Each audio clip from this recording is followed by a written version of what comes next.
So here we have some food boiling. We have dumpling in there, some yam, some green banana, some ripe plantain, pumpkin. So right here I have my calaloo and pak choy cut up. So now I'm going to put the herbs in the pot.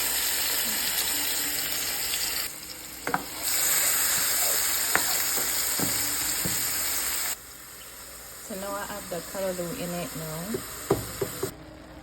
So now I'm gonna add all of the calaloo and pak choy in my pot. I'm gonna add some salted pollack fillet fish.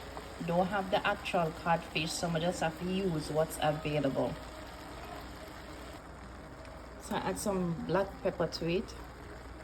Add some scotch bonnet pepper powder because I'm gonna actually have the scotch bonnet pepper itself, but this will work.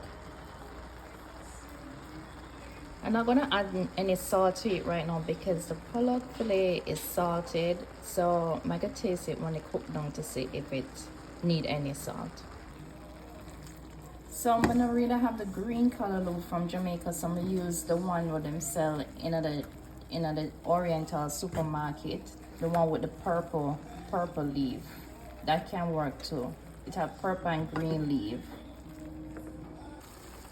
I'm gonna add a piece of butter in mine. I mean, that's optional. You don't have to add it, but I just add it to enhance the flavor. Plus, I decided to fry some dumpling because my children, them only like to eat calaloo with fried dumpling. Them don't like boiled dumpling. So, don't fry the dumpling now. Time for plate.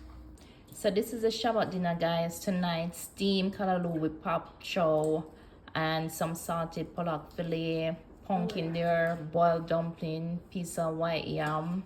We have ripe plantain and some little green banana. Didn't get the real green banana that we used to, but this will do it. So I'm gonna eat some food now later.